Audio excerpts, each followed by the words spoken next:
Morocco میں تمام نمازیں 2 بار ہوتی ہیں۔ امام صاحب ایک جماعت کے بعد محراب خالی کر دیتے ہیں اور دوسرے امام صاحب آگے بڑھ کر دوسری جماعت شروع کر دیتے ہیں، اور جوں ہی یہ نماز مکمل ہوتی ہے انتظامیہ مرکزی دروازے کو تالا لگا کر مسجد بند کر دیتی ہے، اور یہ تالا پھر اگلی نماز کے وقت ہی کھلتا ہے۔ اب سوال یہ ہے، مسجدیں بند کیوں کر دی جاتی ہیں؟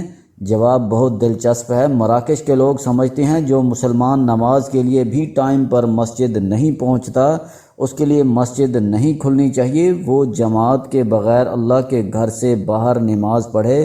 مجھے یہ تصور اچھا لگتا ہے، اور میں جب بھی مراکو جاتا ہوں کسی نہ کسی امام کا ہاتھ چوم کر اس کا شکریہ ادا کرتا ہوں اور اسے ٹوٹی پھوٹی زبان میں یہ ضرور کہتا ہوں، ہم مسلمان اگر وقت پر نماز بھی نہیں پڑھ سکتے تو پھر ہم اسلام جیسی عظیم نعمت کو ہرگز ڈیزرو نہیں کرتے۔ میں 2 مہینوں سے مسلسل سفر میں ہوں۔ مانچسٹر گیا، وہاں سے ترکی کے قدیم شہروں بودرم، ایفسس اور کوشیتاشی گیا، واپس آیا، پروگرام کیے اور جنوبی افریقہ نکل گیا۔ 2 دن لندن میں رکا، واپس آیا، پروگرام کیے اور گروپ کے ساتھ مراکو چلا گیا۔ مراکو سے پاکستان واپس آ گیا ہوں، ٹی وی شوز کروں گا اور شاید ایک بار پھر اسپین، فرانس اور سوئٹزرلینڈ جانا پڑ جائے۔ ہمارے گروپ وہاں جا رہے ہیں۔ اب ایک اور سوال بھی پیدا ہوتا ہے، میں اتنا سفر کیوں کرتا ہوں؟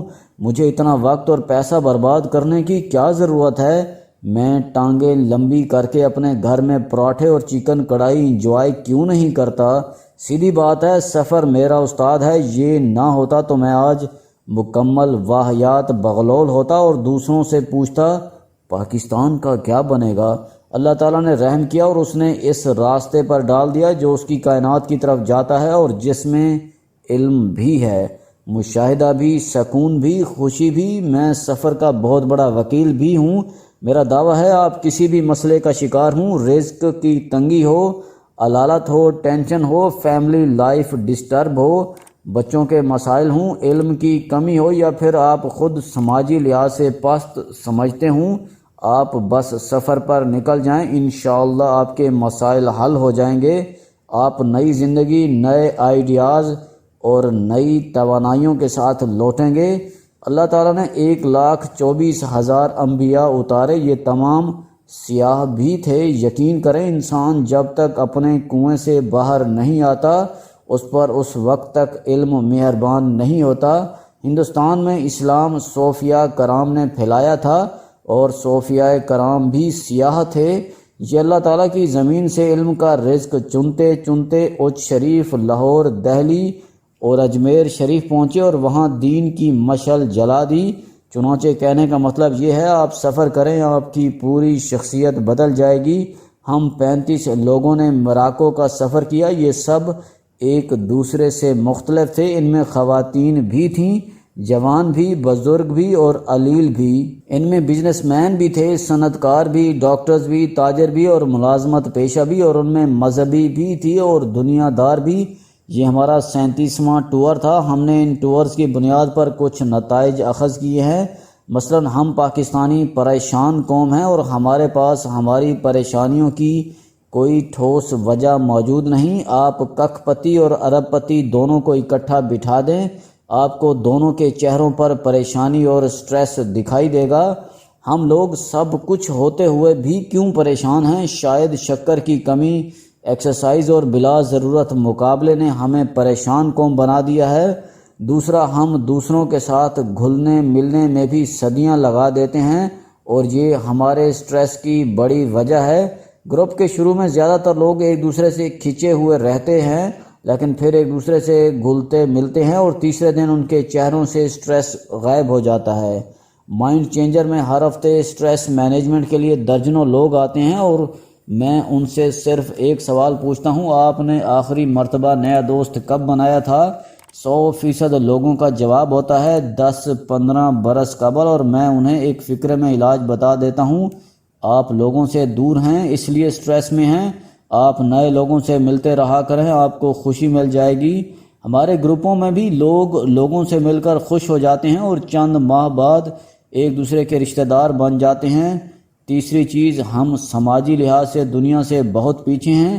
ہمیں آج تک قطار میں کھڑے ہونے، منہ اور ہاتھ دھونے، کھانا کھانے، دوسروں سے مخاطب ہونے اور واش رومز استعمال کرنے کا طریقہ نہیں آیا، لہٰذا ہمیں من حیث القوم بیسک ٹریننگ کی ضرورت ہے۔ چوتھی چیز، ہم نئی چیزوں، نئے کھانوں، نئے کپڑوں اور نئی زبانوں کو ٹرائی کرنے میں بہت کمزور ہیں۔ ہمارے زیادہ تر لوگ مراکش، ترکی، اردن، شام، عراق اور ایران میں بھی بریانی، چکن کڑھائی اور چپاتی مانگتے ہیں۔ یہ مقامی کھانے اور مقامی کپڑے ٹرائی نہیں کرتے، جبکہ دنیا بھر کے لوگ مقامی کھانے، کلچر، زبان اور کپڑے ٹرائی کرتے ہیں اور خوش ہوتے ہیں۔ پانچویں چیز، ہم ہر چیز کو گھورتے بہت زیادہ ہیں، بالخصوص خواتین اور بچوں کے بارے میں ہمارا رویہ واہیات لیول تک چلا جاتا ہے، چنانچہ لوگ ہمیں مڑ مڑ کر دیکھنا شروع کر دیتے ہیں۔ چھٹی چیز، ہم بہت اونچی آواز میں بات کرتے ہیں، ہماری سرگوشی بھی دائیں بائیں موجود لوگوں کو اپنی طرف متوجہ کر لیتی ہے۔ ساتویں چیز، اللہ تعالیٰ جب ہمیں خوشحال بنا دیتا ہے تو بھی ہم کنجوسی نہیں چھوڑتے۔ مجھے بعض اوقات محسوس ہوتا ہے ہم اپنے اوپر پیسہ خرچ کرنا شاید حرام سمجھتے ہیں اور ہم کسی دوسری دنیا کے لیے کماتے چلے جا رہے ہیں۔ مجھے اپنے زیادہ تر لوگ ایسے کھلاڑی محسوس ہوتے ہیں جو میچ ختم ہونے کے بعد بھی کھیلتے رہتے ہیں اور کھیلتے کھیلتے دم توڑ جاتے ہیں۔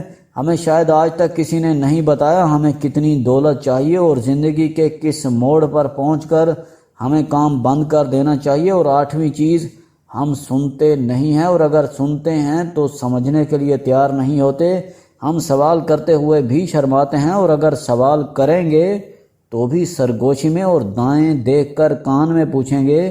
ہمارا گروپ مراکو میں کاسا بلانکا، مراکش، فاس، شیفشان، طنجہ اور رباط گیا۔ یہ مراکو میں میرا چھٹا وزٹ تھا۔ میں 2007 میں پہلی بار مراکش آیا تھا۔ میں نے ان 15 برسوں میں مراکو میں بے شمار تبدیلیاں دیکھی۔ پہلی تبدیلی، سیاحتی انڈسٹری میں مسلسل اضافہ ہے۔ دنیا جہان سے ہر سال 2 کروڑ لوگ مراکو آتے ہیں۔ یورپ سے روزانہ 100 سے زائد فلائٹس آتی ہیں۔ آپ کسی شہر میں نکل جائیں، آپ کو وہاں گورے گھومتے نظر آئیں گے۔ مراکو اسلامی ملک ہے، مسجدیں اور مدرسے آباد ہیں۔ خواتین برقعوں میں بھی دکھائی دیتی ہیں اور حجاب میں بھی، لیکن اس کے باوجود یورپ سے کروڑوں لوگ آتے ہیں۔ کیوں؟ کیونکہ مراکشی لوگ سیاحوں کی قدر کرتے ہیں، انہیں تنگ نہیں کرتے۔ سوسائٹی مذہبی ہونے کے باوجود لبرل ہے۔ خواتین موبائل فون سے قرآن مجید سنتی رہتی ہیں اور جہاں میوزک بجتا ہے یہ وہاں ناچ بھی لیتی ہیں۔ امام اور علماء کرام تک ثقافتی ناچ کے ایکسپرٹ ہیں۔ مساجد اور شراب خانے دونوں آباد ہیں۔ حمام، مساج اور ریستوران پورے ملک میں عام ہیں۔ مراکشی کھانے بہت لذیذ اور صحت بخش ہوتے ہیں۔ لوگ مہمان نواز اور ویلکمنگ ہیں۔ سیاحوں کی سیفٹی حکومت کی اولین ترجیح ہے۔ سیاح اگر پولیس بلائے تو مقامی لوگوں کے لیے جان چھڑانا مشکل ہو جائے گا۔ مراکو کے گھر بہت شاندار اور خوبصورت ہوتے ہیں۔ یہ گھر کو ریاض کہتے ہیں۔ ان کے گھر باہر سے عام اور بے توجہ سے محسوس ہوتے ہیں۔ دروازہ بھی چھوٹا اور غریبانہ ہوتا ہے، لیکن آپ جوں ہی اندر داخل ہوتے ہیں تو آپ کے منہ سے بے اختیار واہ نکل جاتا ہے۔ یہ لوگ صحن میں انگور، مالٹے اور انار کے پودے لگاتے ہیں۔ پودوں کے درمیان میں فوارہ ہوتا ہے اور گھر کی تمام کھڑکیاں اور دروازے صحن میں کھلتے ہیں۔ یہ آرکیٹیکچر مراکو سے اسپین اور اسپین سے اٹلی گیا۔ مسجدوں کے مینار چوکور ہوتے ہیں اور صحنوں میں فوارے ہوتے ہیں۔ عمارتوں میں نیلے اور سفید رنگ کے موزیک لگائے جاتے ہیں۔ پورے مراکو میں سفید اور نیلا رنگ ڈومیننٹ کرتا ہے، تاہم مراکش شہر پنک ہے۔ اس کی تمام عمارتیں نارنجی کلر کی ہیں۔ ملک میں ہزاروں کی تعداد میں ہوٹل، گیسٹ ہاؤسز اور ریسٹ ہاؤسز ہیں۔ سہارا ان کا صحرائی علاقہ ہے، اس میں بھی ٹینٹ سٹی آباد ہیں۔ خواتین خوبصورت، صفائی پسند اور سلیقہ شعار ہیں۔ یہ خاوند کی بادشاہ کی طرح خدمت کرتی ہیں، چنانچہ مرد دائیں بائیں دیکھنے کی بھی غلطی نہیں کرتے۔ خواتین ہر شعبے میں نظر آتی ہیں، یہاں تک کہ مسجدوں کی صفائی کا کام بھی عورتوں سر انجام دیتی ہیں۔ لوگ شام کے وقت تیار ہو کر صاف ستھرے کپڑے پہن کر خاندان کے ساتھ باہر نکل جاتے ہیں، کھاتے پیتے ہیں اور پھر رات گئے واپس آتے ہیں۔ مساج اور سٹیم باتھ عبادت کی حیثیت رکھتا ہے، اور آپ اگر غلطی سے کسی سے راستہ پوچھ لیں تو وہ 10 منٹ آپ کا حال اور احوال پوچھے گا، پھر آپ اور آپ کے خاندان کو ڈھیروں دعائیں دے گا، اور آخر میں بڑی عاجزی سے جواب دے گا، معاف کرنا، میں اس کے بارے میں کچھ نہیں جانتا۔